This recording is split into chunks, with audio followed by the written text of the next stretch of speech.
राधा स्वामी दाता दयाल की दया, राधा स्वामी सहाय, राधा स्वामी। देखिए, यह पुस्तक है अनमोल चरित्र। इसमें परम संत हजूर ताराचंद जी महाराज का जीवन चरित्र वृत्तांत है। आज हम इसका प्रथम पेज से शुरू करने जा रहे हैं कि कैसे महाराज जी का धरा पर आगमन हुआ। धरा पर आगमन। सत्य पुरुष के वचन से काटन को यमफंद, हरियाणा ग्राम दिनोंद में प्रगटे ताराचंद। विश्व शिरोमणि जगत गुरु जगत वंदित भारत यानी आर्यव्रत जम्बूद्वीप विश्व का प्राचीन धर्म प्रधान देश है। भौतिक समृद्धि से संपन्न पश्चिमी अथवा अन्य विकसित देशों के लोग भी अशांत मन से व्यथित होकर आत्मिक शांति के लिए भारत में ही आते हैं और यहाँ आकर उन्हें एक विशेष आनंद की अनुभूति होती है। परम धर्म की रक्षा तथा उन्नति के लिए एवं साधु पुरुषों की रक्षार्थ परमात्मा ने यहाँ एक बार नहीं अनेकों बार जन्म लिया है।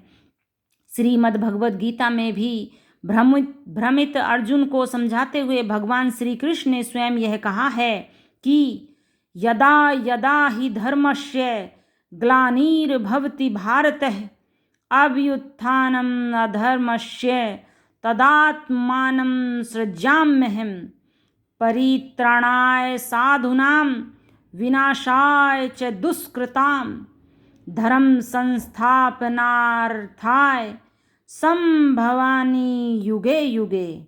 गोस्वामी तुलसीदास ने इस सत्य को श्री रामचरितमानस में इस प्रकार से उद्घाटित किया है। जब जब होई धर्म के हानि, बाढ़ही असुर अधम अभिमानी, करही अनीति जाय नहीं बरनी, सीधही विप्र धेनु सुरधरनी, तब तब प्रभु धरी विविध शरीरा, हरही कृपा निधि सज्जन पीरा। संत स्थली भारत भूमि में समय समय पर कबीर, नानक, दादू, पलटू, रविदास, मीरा, तुलसी, हुजूर स्वामी जी महाराज, शिवदयाल सिंह जी, हुजूर शालिग्राम जी, हुजूर महर्षि शिवरतलाल जी, हुजूर राम सिंह जी अरमान जैसे संतों की परंपरा में हरियाणा की छोटी काशी भिवानी से 11 किलोमीटर पश्चिम में दिनोद ग्राम में हजूर महाराज परम संत ताराचंद जी जैसी महान विभूति का आविर्भाव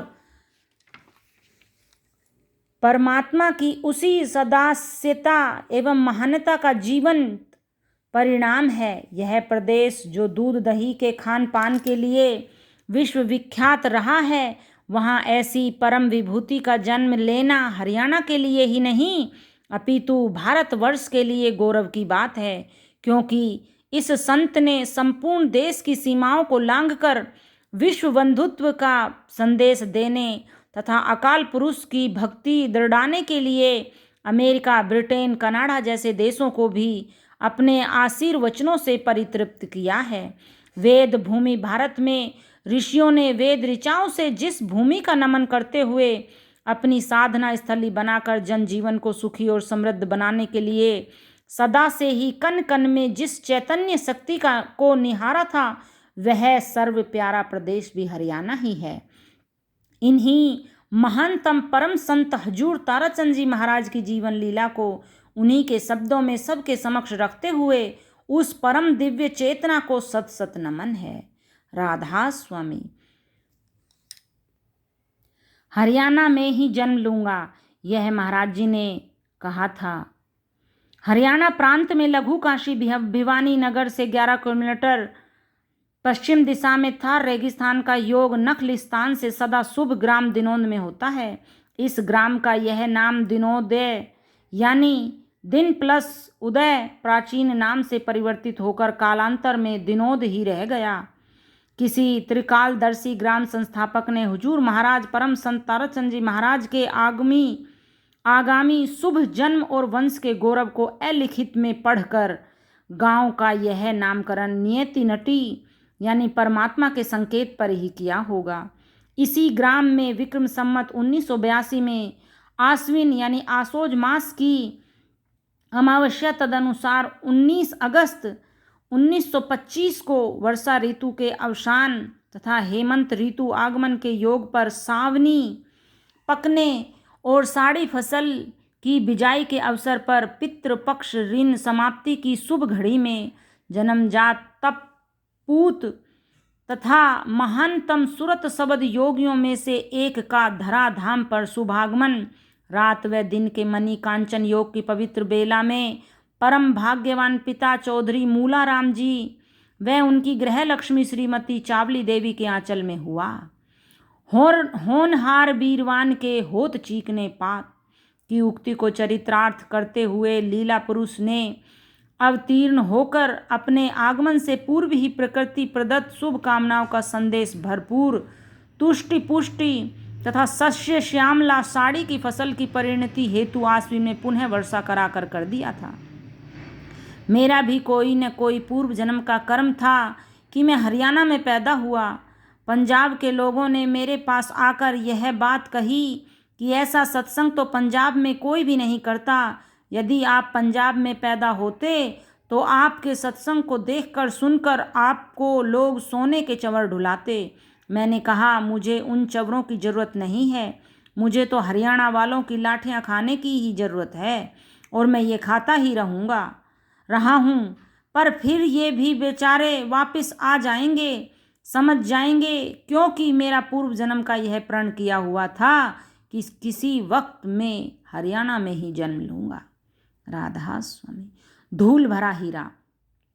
सन 1925 के आश्विन मास की अमावस्या तक उपर्युक्त विचार के अनुरूप हजूर ने माता चावली के गर्भ में इस प्रकार समय व्यतीत किया जैसे कीचड़ युक्त जल में कमल का फूल खिला हो। माता चावली ने उस शुभ ब्रह्म मुहूर्त की बेला में हीरे तुल्य भावी परम संत रूपी लाडले को देखा। शिशु की सरल दृष्टि पूर्व में उषा की लाली की ओर उठी और दसों दिशाओं की ओर निहारते हुए अपने संकल्प को स्मरण किया कि मुझे भी अज्ञानाच्छन्न तिमिर को ज्ञानालोक से इसी तरह हटाना है जैसे अंशुमाली भुवन भास्कर ने सृष्टि के अंधकार को विदीर्ण किया है। सोना तपकर ही कुंदन बनता है तथा हीरा असंख्य काले कणों की कालिमा निगल कर ही उज्जवल धवल कांति प्राप्त करता है। ठीक इसी भांति दयाल देश की निवासी आत्मा को अपने यहाँ रोकने के लिए प्रकृति पुरुष ने प्रादुर्भाव के प्रथम दिवस से ही अपने अपूर्व खेल दिखाने यूं प्रारंभ किए कि माता चावली तथा शिशु को 3 दिन तक कुछ भी खाने पीने को नसीब नहीं हुआ। जच्चा को इस अग्नि परीक्षा द्वारा इन 3 दिनों में 3 लोकों के पार की आंतरिक यात्रा करवाने हेतु ही यह उपक्रम किया होगा। ऐसे में अबोध शिशु की सुध लेने वाला ही कौन हो सकता था। चौथे दिन किसी पड़ोसिन ने प्रभु प्रेरणा से इन दोनों पर दया करके गुड़ की लापसी बनाकर खाने को दी। तभी माँ और बेटे के जीवन की आशा बंधी। ऐसी विकट और विपन्न परिस्थिति में पुत्रोत्पत्ति के समय खुशी में थाली भी नहीं बजी। फिर मिठाई बांटना और बधाइयों के इजहार की तो कल्पना भी नहीं की जा सकती थी। राधा स्वामी। बिंदी वंशावली। प्रातः स्मरणीय तथा जन जन में वंदित परम संत हजूर ताराचंद जी महाराज के पूर्वज भारतवर्ष की राजधानी दिल्ली से ढाकला सुबाना में निवास करते हुए मुसलमानी सल्तनत के दौर में हरियाणा प्रदेश की चरखी दादरी तहसील के गांव सीसवाला में आकर आबाद हुए थे। इस ग्राम से हुजूर महाराज जी के 5 पीढ़ी पूर्व के पूर्वज दादा श्री चेताजी मेहलान यानी ढाढ़ा गोत्रीय जाट दिनोद ग्राम में आए। इनकी वंशावली अगले पृष्ठ पर दी जा रही है। अब है इनका शैशव बाल्यकाल। माता जी का परलोक गमन। ज्यों ज्यों दिन बीते कष्टों मुसीबतों का सिकंजा कसता ही चला गया। 3-4 मास के अंतराल में ही असहाय माता अपने हृदय हार कलेजे के टुकड़े को उठना बैठना सिखाने से पहले ही अपने बिस्तर पर रोते बिलखते हुए छोड़कर अपने मूल देश को प्रयाण कर गई। अब अबोध नन्हे के पालन पोषण का भार दादी जी के दुर्बल कंधों पर आ गिरा। कुटुंब के लोगों के पास अभावों से 2-2 हाथ करते इस दिव्य बालक की अवस्था की और कुछ भी ध्यान देने का समय और सामर्थ्य भी नहीं था। कोई भुक्तिभोगी एवं संवेदनशील व्यक्ति ही अनुमान लगा सकता है कि शिशु के होश संभालने से पूर्व ही उसकी माता स्वधाम सिधार जाए तो उसकी मुसीबतों का पहाड़ कितना भारी होगा। उस अबोध तथा असहाय को किन किन परिस्थितियों एवं मानसिक पीड़ाओं से गुजरना पड़ेगा, इस कल्पना मात्र से ही रोंगटे खड़े होना स्वाभाविक है। घर में दूध अथवा उस अवस्था के बच्चे को जीवित रखने योग्य अन्य आहार आदि तो दुर्लभ थे ही, दूसरे हजूर को संभालने के लिए उनकी दादी के निर्बल हाथों के अतिरिक्त संसार में अन्य किसी का भी सहारा न मिलने पर जीवित बचे रहना भी एक चमत्कारिक घटना थी। ये वंशावली दी हुई है।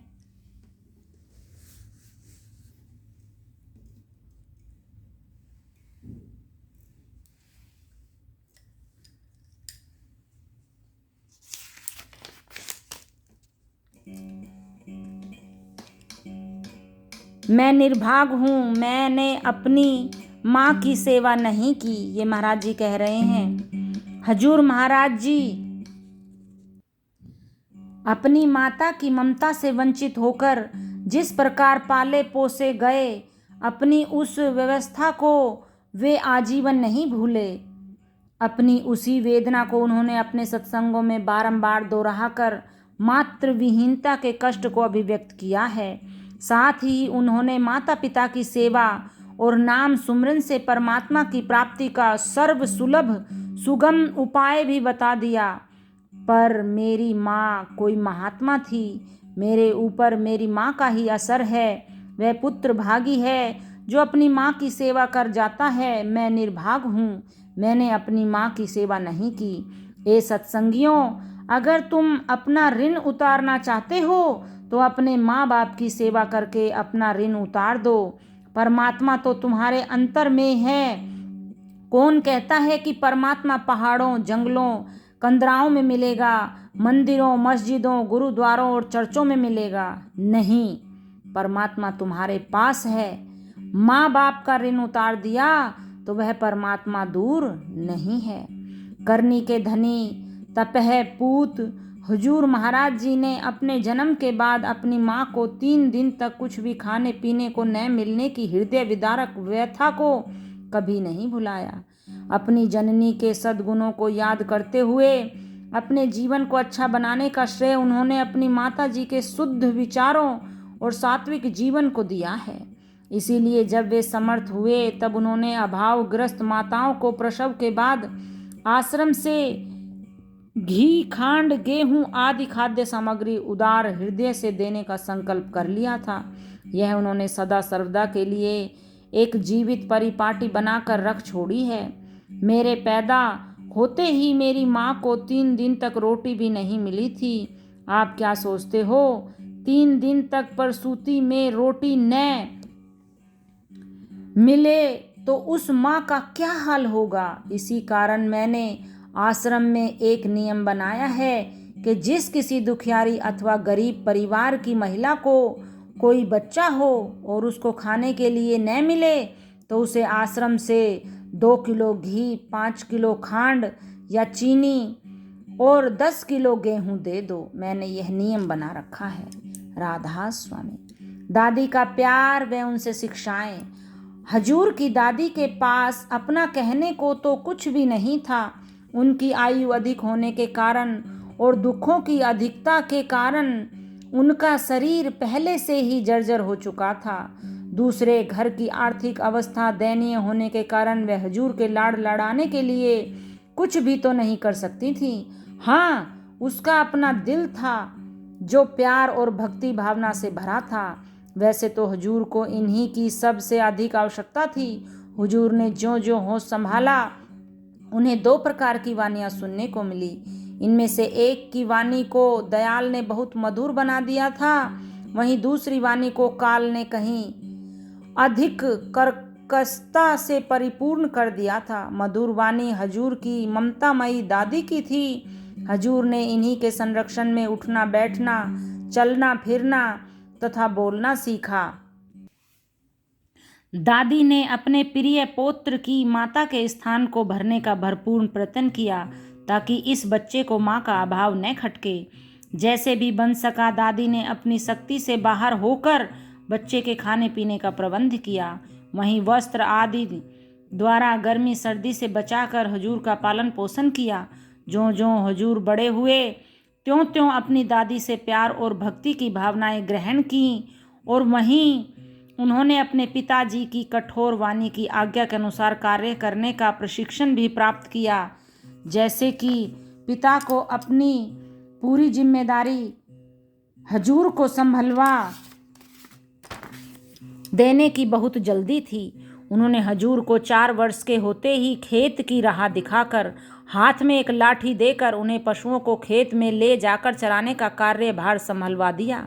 घोर गरीबी के कारण हजूर के पांव में जूते तो होते ही नहीं थे, वरन उनके तन ढांपने को पर्याप्त वस्त्र भी मुहैया नहीं थे। कहने की आवश्यकता नहीं, हजूर को प्रारब्ध से कहो अथवा दादी की देखरेख और उसके पालन पोषण से बुद्धि व शरीर उनकी आयु के साधारण बच्चों की अपेक्षा कहीं अधिक पुष्ट मिले थी। शरीर से वे 4 वर्ष के थे, परंतु कार्य क्षमता कहीं ज़्यादा थी और बुद्धि अद्वितीय रूप से विलक्षण थी। घर की गरीबी और माता के असमय बिछोह के कारण हजूर बचपन में अपनी उम्र के बच्चों में खेलने कूदने जैसा कोई उल्लास नहीं देख सके। वे सारा दिन पशुओं के पीछे नंगे बदन और नंगे पांव दौड़ते रहते थे। गर्मी के दिनों में तपते हुए रेत से अपने पांव को बचाने के लिए कभी तो एक पांव को दूसरे पांव पर रखते और कभी पशुओं के गोबर से सान कर उन्हें जलने से बचाने का असफल प्रयत्न करते थे। यही नहीं, हजूर महाराज के लिए प्रत्येक मौसम एक चेतावनी के रूप में आता था और वे उसका अपने ढंग से मुकाबला करते थे। मौसम के अतिरिक्त हजूर के सामने खेतों में पशुओं को चराते समय कुछ अलग तरह की कठिनाइयाँ भी आती थी। पशुओं के साथ हजूर का अत्यधिक प्यार होता था और वे उनको बहुत प्यार के साथ खेतों में आगे खड़े होकर अच्छी से अच्छी दूब घास चराने का प्रयत्न करते थे। दोपहर के समय चर लेने के बाद जब पशु विश्राम करने के लिए किसी वृक्ष के नीचे अथवा अन्य स्थान पर बैठ जाते थे, उस समय हजूर महाराज जी प्रभु के ध्यान में तल्लीन हो जाते थे। कभी कभार जब पशु उनके आगे से उठकर पास के खेतों में घुस जाते थे, तब खेतों के मालिक हजूर महाराज जी के पास आकर उनको बुरी तरह ताड़ते, गालियां तक दे देते थे तथा पीटने से भी नहीं चूकते थे। उनके इस व्यवहार को तो हजूर चुपचाप सहन कर लेते थे, परंतु जब वे हजूर के पशुओं को बुरी तरह से लाठियों से पीटते या इसके लिए उनके पिताजी को उल्हाना देते थे तो हजूर के पिताजी उनको पीटते और प्रताड़ित करते थे। तब उन्हें अत्यधिक मानसिक पीड़ा पहुंचती थी। हजूर की दादी के पास बेशक भौतिक पदार्थों की कमी थी, तो भी हजूर के लिए उनके हृदय में असीम दया और प्यार था। उनमें श्रद्धा, विश्वास और भक्ति भावना तथा विवेक प्रचुर मात्रा में थे और उन्होंने हजूर को अबोध अवस्था में ही पहचान लिया था कि मेरा यह दिल का टुकड़ा मेरे इन सभी गुणों का उत्तराधिकारी ही नहीं वरन सच्चा अधिकारी भी है। अतः जब हजूर के पिताजी शीघ्रता और कठोरता से उनको सांसारिक उत्तरदायित्व संभलवाने का प्रयत्न कर रहे थे, हजूर की दादी सैन्य प्यार के साथ अपने पास उन्हें सुलाकर प्रेम, श्रद्धा, विश्वास और धार्मिक भावनाएं कथा, कहानियों, किस्सों के द्वारा कूट कूट कर भर रही थीं। जब भी हजूर खेत से थके हुए घर पहुंचते थे, दादी उनको कुछ खिलाने पिलाने के बाद अपने पास सुलाती थी और प्यार के साथ अपनी धार्मिक भावनाओं के अनुरूप हजूर में विभिन्न गुण भरने के लिए चरित्र प्रधान, कमाकर खाने, दान पुण्य तथा मालिक में विश्वास की कहानियाँ सुनाती थीं। इस प्रकार हजूर की न केवल दिन भर की थकावट उतर जाती थी, वरन हजूर को दादी के आंचल में दिव्य आनंद की अनुभूति होती थी। इस तरह से दादी ने हजूर के दिल में प्रेम, श्रद्धा और भक्ति भाव जैसे दुर्लभ गुण ग्रहण करने की चाह को इस प्रकार प्रखर कर दिया और हुजूर को इस मार्ग पर चलने के लिए ऐसा पक्का कर दिया कि जगत के दुख व कठिनाइयाँ उनको आजीवन किंचित मात्र भी विचलित नहीं कर सके। हजूर की बुद्धि अत्यधिक निर्मल तथा विलक्षण थी। उनकी दादी ने जो कुछ भी उन्हें उस आयु में देने का प्रयत्न किया, उन्होंने उससे कहीं अधिक प्राप्त किया। ऐसा हजूर की पूर्व जन्म में की गई भक्ति के कारण ही संभव हुआ। कुल मिलाकर कहा जा सकता है कि दादी की शिक्षाओं ने हजूर के पूर्व जन्म में की गई भक्ति के संस्कारों को पूर्णतः जागृत कर दिया। हजूर की बुद्धि की प्रखरता, निर्मलता तथा विलक्षणता का इसी एक बात से अनुमान लगाया जा सकता है कि हजूर की दादी ने हजूर को मात्र 4-5 वर्ष की आयु में जितनी भी शिक्षाएं कहानियों के रूप में दी, उनको वे आयु पर्यंत याद रहीं।